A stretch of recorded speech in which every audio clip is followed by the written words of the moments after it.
Welcome back to the Crypto Report. I'm Blacksea, and we have another video for you guys today. So, crypto.com guys, do you see what I'm seeing right here? Do you see what I'm seeing right here, guys? We have about a 22% gain off the bottom of yesterday, off that ridiculous FUD, guys. If you bought and you had conviction, you made some good profits on CRO. Yesterday, when it was peak fear, I purchased 33,000 CRO. I layered in. I showed my true conviction for this project, and I got rewarded, guys. So, why is it pumping? Well, first off, I want to show you this. Look at this, guys. Look at CRO. Look how dark green that is, guys. It is pumping.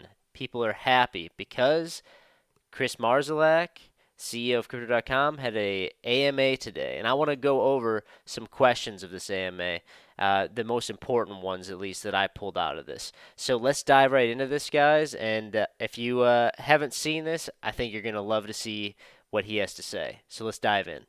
I think, Chris, you addressed it a little bit. Maybe you have some more to add to it. How are we different from FTX? All right. So essentially, there are two business models in cryptocurrency space, right? One is the brokerage model, where our platform, for example, is a counterparty to the transaction, and every time our users buy or sell crypto, we immediately hedge their position to have zero market risks, and we take a fee for providing the access to it. This is 95% of our business. That's also 95% of business of Coinbase.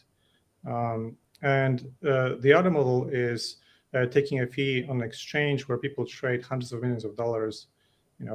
High volume traders, fees are a couple bips and whatnot.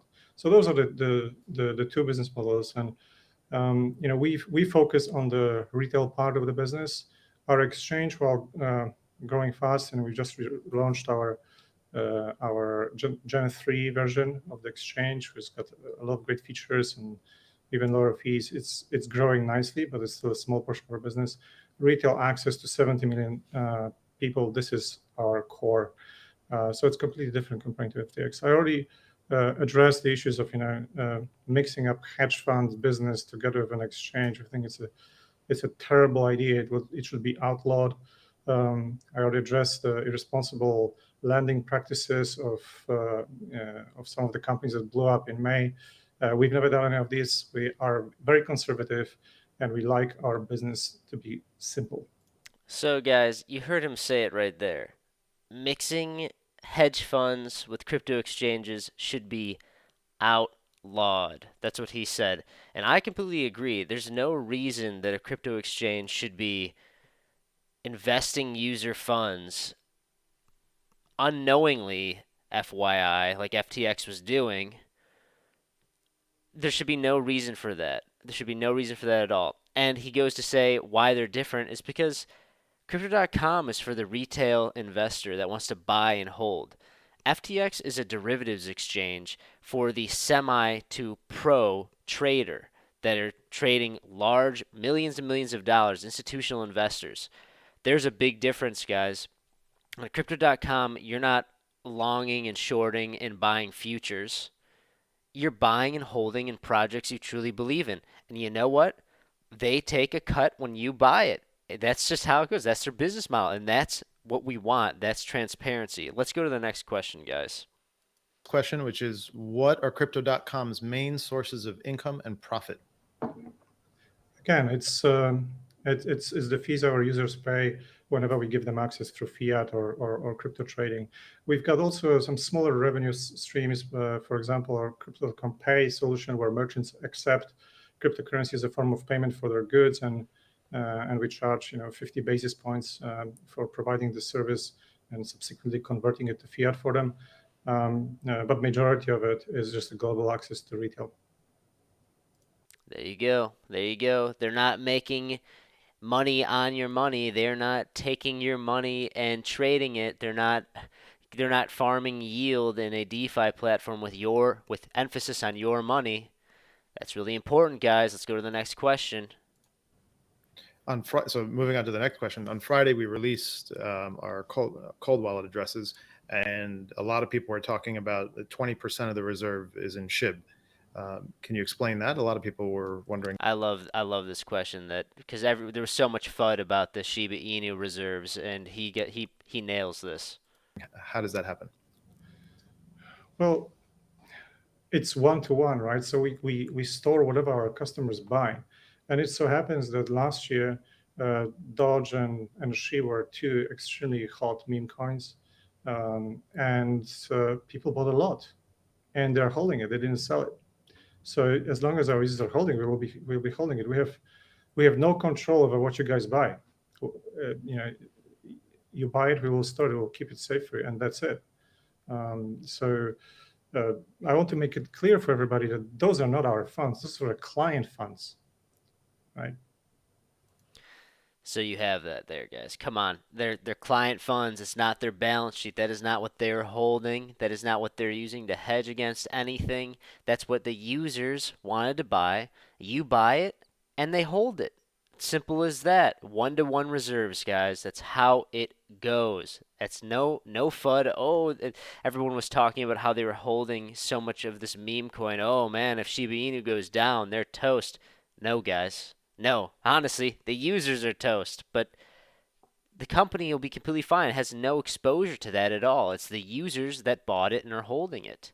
All right, let's go to the next question. Several influencers on Twitter have been saying cryptocom is in financial trouble. What do you? Yeah. Lots of fudsters on Twitter that are just spreading misinformation for clout and a following and attention. Have to say to them?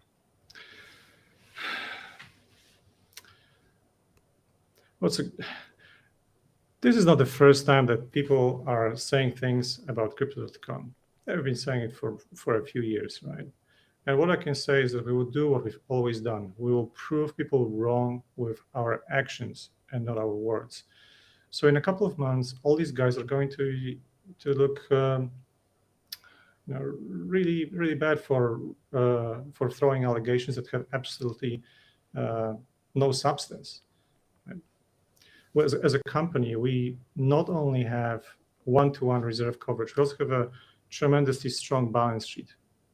So we will continue operating as usual, and we will prove people wrong. I'm looking forward to it more than anything else. Yeah, I can't wait for them to come out with their full balance sheet. That's going to be incredible because I can tell that Chris is confident about it and he knows that these guys are going to be just put in their place and they're going to realize that they were spreading misinformation and everyone's going to be like what like everyone's going to be like where did you get this and they're going to realize that they were just doing it for attention and clout. It's nuts. It's nuts how much this FUD has spread, guys. It's just a crazy mistrust was dropped from FTX. So there's a huge mistrust in this industry. And when the numbers come out, the numbers don't lie, guys. The numbers don't lie. Let's hop into the next question. Moving on to the next question. Some people were curious, making parallels to FTX and wondering, do we use CRO as collateral for loans? How do we manage funds externally? Can you provide some clarity there? We never used CRO as a collateral for even a single loan in our history, not even once. And if you guys remember, it was about almost 2 years ago, we've actually burned 70 billion of excess supply of CRO. So the short answer is no. We've never used it. We never needed to use it. We've got a very simple business that generates fairly decent amount of revenue, and we focus on this. Guys, they're not playing around. They're heavily regulated. This is a heavily regulated exchange. And I would almost go to say that it is almost the number one regulated exchange, if not in the same game as Coinbase, because they have a license in Singapore and Binance couldn't even get that license because of regulatory scrutiny. Okay? Just keep that in mind, guys. Keep that in mind. They don't take loans out on their CRO. That's amazing. We love to hear that because exchanges taking loans out on their own coins is not healthy and it's unsafe and it's poor risk management. All right, let's go to the next question. popular question we get all the time. How does crypto.com afford all these marketing spends with the amount of revenue? I think that people need to understand how the communication side of things work whenever this type of deal is announced. Like, say, our deal with our partners at UFC, there's a tagline number of around 175 million. But everybody needs to understand this is a 10-year deal. Crypto.com Arena, it's a 20-year deal. So we simply pay a small portion of this long-term commitment every year.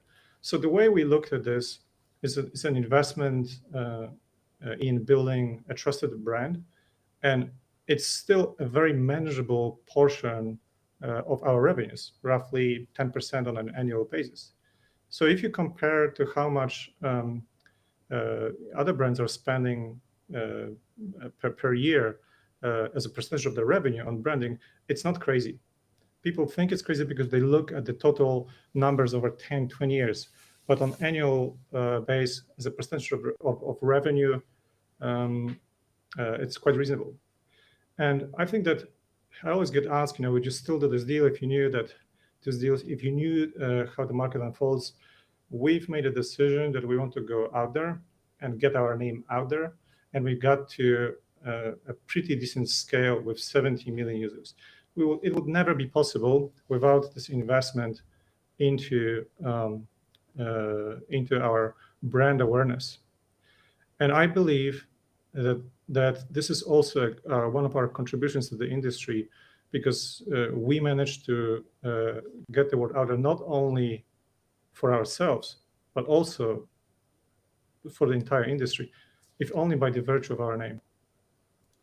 You hear that, guys? You hear that?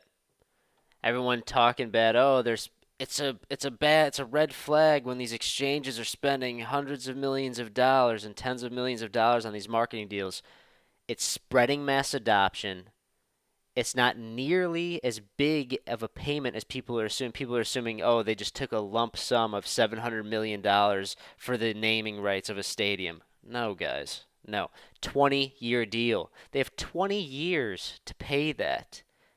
And when Crypto.com is making $1 billion a year in profit, that's nothing, guys. And when they spend this money on marketing, all it does is make them more money year over year and spread crypto adoption, which is great for the entire industry. They are doing good for the industry, guys. They're not being shady like FTX. They are not doing these shady things. They are doing things that are creating mass adoption for crypto. I'm so bullish on Crow, guys. It's unbelievable. Okay, let's go to the last question that I have for him. Sense from sustainability of the business perspective, we're keen to give back more. Awesome. Yeah, I'm looking forward to that too. We've got a good question here from Not a Toyota. That's the screen name. Please explain your process to validate sending funds to the correct addresses. Where was the breakdown in the 400 million moved incorrectly? All right, that's a great question. So first thing I want to clarify is that every single address that our systems allow funds to be sent to is whitelisted and approved and pre-approved. And there is no way that systems can go to an address that we can't control and get the funds back from. So people were speculating that, we had to go and ask Gate.io to return the funds to us. No, we could just withdraw the funds and send it back because it was our corporate account with them. It's just the amount was so large that it was above their daily withdrawal limits. So we've asked them to increase our daily withdrawal limits, and that was the extent of their help. So people need to understand that at no time the funds were at risk of being sent somewhere where we couldn't get it back. And of course, we build the systems in a way to minimize and eliminate any potential for any kind of errors. And after this incident, we've further strengthened it, changed the process, improved it in order to make sure it just doesn't happen again.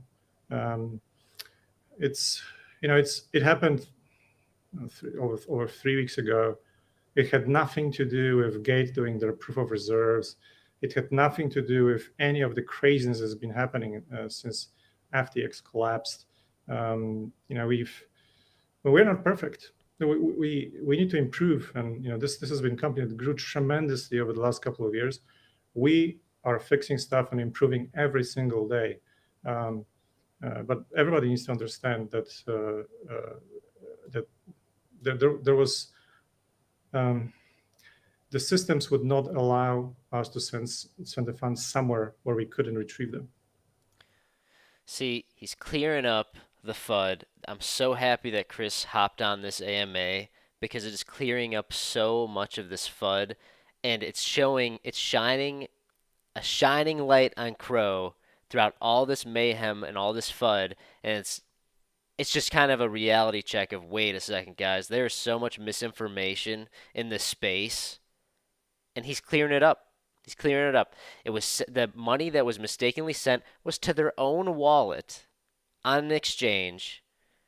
It had nothing to do with showing proof of reserves for Gate.io, and quite frankly, we're talking about crypto.com here. Crypto.com here is safe. They got their money back. Guys, I'm so bullish on CRO. And today I can tell that the CRO army is also so bullish on CRO. We're pumping. CRO is pumping, guys. The FUD is starting to clear up. So I wanted to leave off with a couple things here. So it's pretty funny that right now CZ is in a AMA after Chris had an AMA because he's like, wait a second, maybe I should do this. It's pretty funny how a industry leader is following the footsteps of crypto.com. Pretty awesome to see. So I want to also talk about what CZ said, which is pretty interesting. 7 hours ago, he posted, to reduce further cascading negative effects of FTX, Binance is forming an industry recovery fund to help projects who are otherwise strong but in a liquidity crisis. More details to come soon. In the meantime, please contact Binance Labs if you think you qualify. Also, welcome other industry players with cash who want to co-invest. Crypto is not going anywhere. We are still here. Let's rebuild. Let me know in the comments section what you guys think about this, because I think this could be very, very interesting, but I also think this is kind of a power play. I mean, they could probably swoop up a lot of Alameda Research's companies, maybe even back into Solana, which would be pretty awesome. I think Solana's a great chain. But let me know in the comments what you guys think about this, because this could also be positioning Binance for even a stronger place in the industry. And I would love to see Crypto.com acquire some of these companies. It'd be really, really great. But guys, the FUD is clearing out. Things are looking up. It's feeling good, guys. People are starting to realize, wait a second, crypto.com is a good exchange. It's there's transparency. It's only to get more transparent in the space. It's going to take time for the trust to come back. By the way, if you haven't watched the full AMA, please go watch it. There's a lot more questions I couldn't cover in there that are great, like his prediction of where he sees crypto.com in 5 years. I know you guys love that stuff. So if you like this video, guys, please give me a like, subscribe now. We're going to keep giving you these videos. We're going to be around in the bear market. We're going to be around in the bull market. We're not wavering. We believe in this project. Thanks for watching, guys. Bye.